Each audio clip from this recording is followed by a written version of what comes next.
a little bit just about, my background, so you understand where I'm coming from or why I'm going to say some of the things that I will say. I started formally studying philosophy when I was 15 and a half, and it was always in combination with logic. I went on to take a master's degree in philosophy at the University of Pune in India, and throughout this institutionalized philosophical education, the way we did it in India was you always studied Western philosophy, but you also had modules in Indian philosophy. So while you did Western epistemology or ontology, metaphysics, whatever, you also did at the same time Indian perspectives on these subjects. This also holds for Western logic and Indian logics, I have to say. So and then I moved to, I wrote my master's dissertation on Heidegger's ontology of technology. So it was more this phenomenological school that I was really attracted to. And then I moved to Norway, where I lived for 3 years. And I was at the Norwegian Center for Child Research, where I took a MPhil degree in childhood studies. So the title of this talk, I guess it makes my position quite clear on the topic of is it a good idea to use philosophy with children as a research method. And I'm just going to say maybe not, but there's something, when I say philosophy with children here, there's something very specific that I'm referring to. And also research with children, it's a very specific kind of research with children. So if you change any of these two concepts, my position doesn't hold. Right from the beginning, I want to be very clear that I'm not against philosophy with children, especially the institutional kind. I have a lot of respect for the work everybody's doing, especially also the work that's going on in Oberfranken with training teachers in this field. But I just see this as a point in the historicity of this movement of philosophizing with children, and it will develop further, and there also needs to be work that is contributing to this development. So just that we don't take it blindly, what we have right now. So to start with, I would just demarcate a little bit what the theoretical paradigm of where I situate research with children, which is childhood studies as understood within the, let's say, English-speaking academic context, because there are and might be differences depending on which linguistic scientific paradigm one operates within. But as I understand, the German-speaking paradigm and the English-speaking paradigm have a lot in common. What's interesting about the childhood studies paradigm and also philosophy with children and the philosophy of childhood, all of this emerges more or less around the same time, which is the end of the 20th century. And both these paradigms have, to an extent, been influenced by Philip Arias' work, Centuries of Childhood. So this plays an important role in both these fields. So what precisely falls under the rubric of childhood studies is hard to determine, but there is an agreement that childhood is understood as a social construct. So we wouldn't universalize childhood across cultures, and one would try to see it in specific contexts, so to say, and the focus on children as social actors, of course, which brings one probably to the most important theoretical point of departure in childhood studies, where children are seen as beings and not, children are seen as beings and not becomings. But I place myself in accordance with most of these requirements, except I depart a little bit from this position that children are beings, because there's no doubt that they are constantly, they are changing very fast, and they are becomings. The problem is in seeing adults as beings, and this kind of underemphasized fact that even adults are becomings, and we are all in a constant state of change. So ontologically speaking, both children and adults share this the nature of being processionary becomings. If one insists on the use of the word being, one just has to be a bit aware that being is a verb and not a noun where it's a fixed state. It still signifies change. To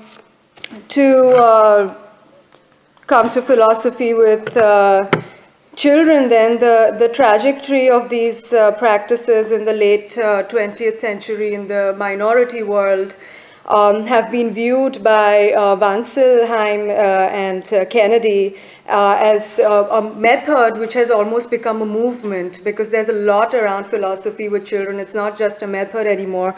There are political reasons why this is spreading so fast, why people are being, why children, why trainers are coming in, why kids learn to have democratic dialogues and argue in a specific way, and so on.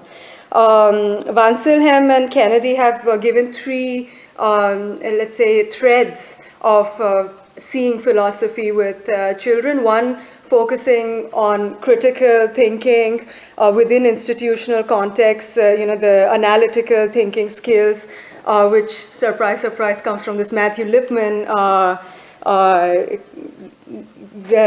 field. And then you have philosophy with children as a means of closing the gap between adults and children, which is more the Gareth Matthews kind of way to approach this. And finally, a strategy to sort of reconstruct power mechanisms to negotiate meaning, which is one of the readings of Eckhart Martins that has been put forth. With the second generation of representatives of P4C, there has been a very strong critique of the institutionalized and instrumentalized nature of P4C, philosophy with children, and it's specifically this type that I am a bit hesitant to accept as a method for research with children. An important thing to take into account is that philosophy with children is developing within the context of the Western schooling model, which where one sees this tendency that education is always spoken in terms of schooling. So when one talks about the right to education or that children must have education, you always imagine that they go to school. And because of this huge institutional space within which philosophy for children is developing, it's very hard to get rid of this instrumental character. You will always have to justify that it's good if children think critically, and their cognitive development will be better. They'll get better scores in math and science later if they learn to have this conversation, and so on and so forth. And there is, most of us are aware here, but there are systematized networks in place now, institutionalized networks like Sapere or the Institution for Advancement of Philosophy, SOFIA. You have the chair for philosophy in Paris, and United Nations in 2007 had their report called Philosophy, a School of Freedom, Teaching and Learning to Philosophize Status and Prospectus. So they were very specific about what kind of philosophy we should be doing with children.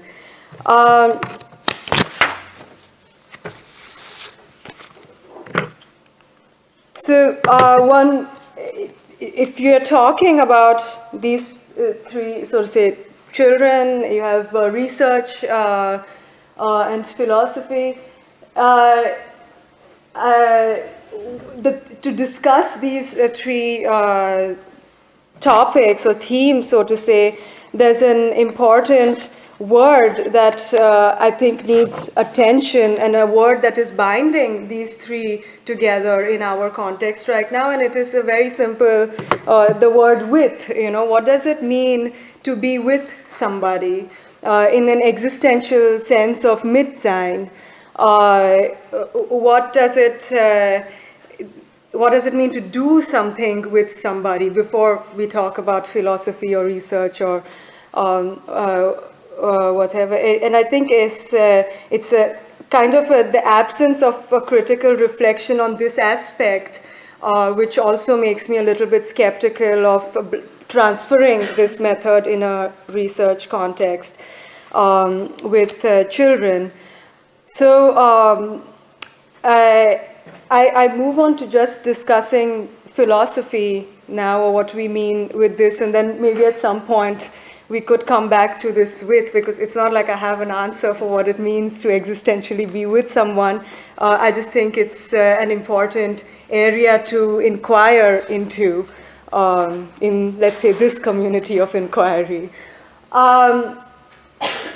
In the abstract, I said I would talk about two problematizations, but I'm going to put forth three, actually. The first problematization in philosophy with or for children is, as I've already mentioned, the instrumentalization of philosophy in the philosophy with and for children. And Gert Biesta, in this special edition on philosophy for children, which the Philosophy of Education journal published in 2011, pointed out that philosophy is deployed as an instrument that is supposed to work upon individuals so that they can develop and or acquire certain qualities, capacities, and skills. And this is expressed especially with regard to the community of inquiry model. The second challenging task, which we've touched upon a little bit, is this identifying philosophy itself, and it's challenging, but what is happening right now is this tendency to not recognize philosophy in different forms. So there's a lot of focus on the Gespräch and the spoken word and arguing logically and so on. And asking this question, what is philosophy, requires also asking what is logic, and being open to receiving that there are different logics and not just one logic in this world. So if one wants to enter into let's say a multi-logical dialogue with someone from a different perspective, as Gokhale 2012 points out, an interaction between these two parties, let's call them cultures for now, an interaction between two cultures can be fruitful only if it is based on approximation. If we insist on exact synonymy, it will be useless.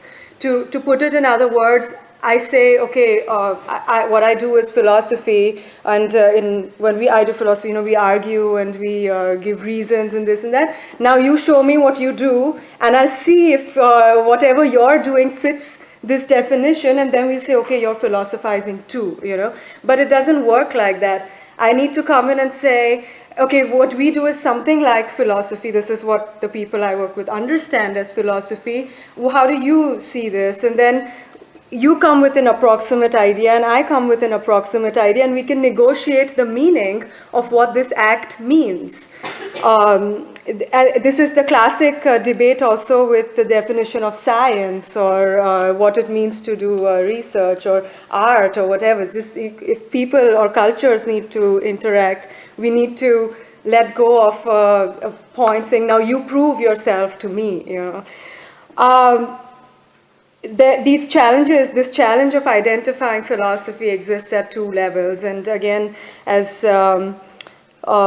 Gokhale has written, he talks about this it in a reference of dialogues between Western and Indian schools of philosophy, where there was a paper arguing that Indians have something like philosophy, and then they discuss these concepts. And then Gokhale points out the contradiction that even within the so-called Western context, you can't really pinpoint to one thing called philosophy. And he gives points. He says, does the ancient and classical Western philosophy qualify as philosophy in the same way that linguistic analysis qualifies as philosophy?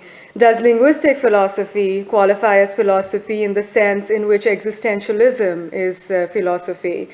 Philosophy is known by its method, but does it have one single method? Are philosophies which are done by employing different methods, such as speculative, analytical, phenomenological, pragmatic, are they all philosophies in the same sense of the word? Plato, Kant, Descartes, and many other philosophers, they're philosophers in the sense that they developed comprehensive systems of philosophy. And in recent times, there are many scholars called professional philosophers, though they have not really developed any comprehensive systems of philosophy. And are they philosophers in the same sense as the people I just mentioned? The second level is in terms of identifying the way children do philosophy, and through the languages that they speak. And now by language, I don't just mean English or German. There are many different languages too. And this brings us to the third problematization, which is identifying culture. In the context of my work, I put forth that defining in itself is a border, so definitions are borders, and so culture is not just about nations and religions or gender or professions, or even academic cultures in which are you coming from natural sciences or social science or whatever, but it's also chronological age that one needs to see as a definition or a border. So in this sense, children are seen as people with cultures, and so and this is one culture which, among many other cultures, has been left out of the definition of philosophy in Philosophy with Children. This view also places my thoughts more in the debates of multiculturalism. So a child-adult interaction can be seen as an intercultural interaction. So because of this, I was really concerned, or I wasn't really convinced about the space and the medium of philosophy and philosophy with children, especially in this, when you sit in a circle and you talk, or there's an impulse given, and again, it depends on what you want to achieve with it, and it could be useful, but where I was coming from, it was hard for me to see this. I was just not convinced, basically, and I was looking for a space and medium, and I began to ask, what could it mean for an adult to philosophize with a child? In childhood studies, some of the, it's not unusual to include children as part of your research process, not just as informants, but at as many levels of research as possible, right from formulating the problem to methodology, or you have cases where researchers have published texts with children in journals. So I have, in my study, I have research consultants in Trondheim in Norway that I work with. And so if I have doubts or questions, apart from talking to other scholars, I also ask my research consultants in Trondheim. And I went with all the problems that I had, and I asked one of my consultants, how could, adults and children just have a conversation, or where would it be best done, and so on and so forth. At this point, I knew this child for a long time, and she had invited me for a tea party. And this is during this tea party, I asked her, I was asking, I said, how do you think children and adults could talk together or sit? And then she said, yeah, you mean in a tea party? And it was this moment of insight where I thought a tea party could be a good space, because it's it's their game, and I mean, she's invited me as an adult into this game, and she's dictating more how the space is and what the definitions and the meanings are. And from there on, the further insight was that play is a space where philosophy can happen. The further, and some of my other consultants, like one of my consultants, he was describing to me how when they play Star Wars, there's this, it's very seriously planned. So there's a lot of planning that goes into playing. It's not always as spontaneous and senseless as one would see from outside. And he said, yeah, when we play Star Wars, we have to decide which armies are going to be there, and if it's fair for my friend to have so many people in his army, and what should we use as weapons and stuff. And you have, I mean, here, of course, it's talk, and they're using language, but there's a moment of a philosophical discussion right there, or ethical as we would see it.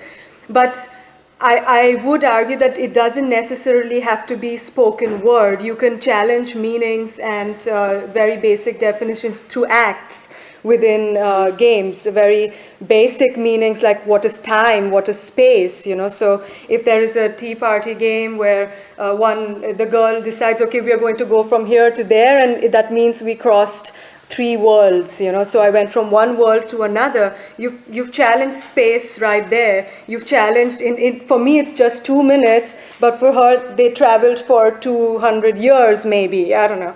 But, and these are moments where very, very fundamental meanings are being challenged.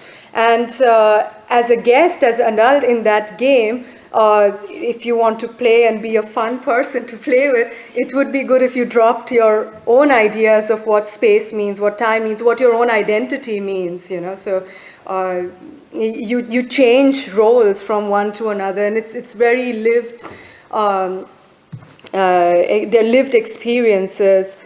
So there are two aspects that I intend to emphasize in this search of space and medium for philosophy with children. One is the adult as a guest in the child's play, and this could be a strategy to avoid the tendency to do things for children in the name of doing it with children, and to bring a balance in the power dynamics, which is inevitable in an interaction with children. The other thing is also it's a response to the overemphasis on child development, basically. And it might behoove us to think or focus a bit also on the adult development, which happens as a result of interaction with children. Or such an engagement. In other words, to emphasize the becomingness of the adult state of existence, or the adult members of the human species. One more aspect that I want to highlight is that philosophy is a play, and it is it's a play of ideas, it's a play of concepts, it's a play, you play with logical rules, and the better you know these rules, the better your thesis will work out, or your philosophy will be presented. So one is constantly playing with certain materials and thought materials or whatever, and entering a game as a guest it's like visiting somebody, so let's say you visited someone from another culture, maybe you were invited for tea by someone in Oberfranken, and then you go into that space and there might be a bit of a cultural shock, and there are different meanings and there are different definitions in that space, and you just try to play along, and there's a limit to how much you can define that space. So you need to give in a little bit. I choose to focus on the tea party mainly because it's very easy to document, when the tea, and there's not that much movement. One can extend, like one can have similar insights in different forms of play, but the other thing with the tea party, or even games where children cook, and these kitchen games, so to say. The other thing with these games is also at some point the adult will receive an invitation and they say, come try this cake I made, or then they give you a stone or something, and then you pretend to eat it. But there's an invitation, there's a moment of invitation that might happen. Again, it's this moment of inviting you into the game. It needn't be said, like please come at 12 o'clock, but it happens if you're around, and it can happen in different forms. So in lieu of a conclusion, I invite you to deliberate, one, on what does it mean to be with or do something with somebody, and spend some time just on this reflection. And the other is to think about what it means to do philosophy, or what forms of philosophizing can there be. It is about orienting oneself towards engaging with children within the context of their cultures and languages. And to also allow this space to negotiate meaning, which can happen if there is the sense of approximation of meaning, that we treat meanings also as fluid entities, and which are always co-constructed and in that sense negotiated. So allowing the space for more negotiation to come from the other side as well. Lastly, of course, that this is it's a multicultural communication. This is something that lies at the basis of also one way to look at philosophy with children and adults. I think we could just coming back to, again, I guess I managed to communicate, I hope, that why I think it's not a good idea, but once again, that it's a very specific kind of philosophy with children that I think is problematic to transfer into a very specific kind of research with children.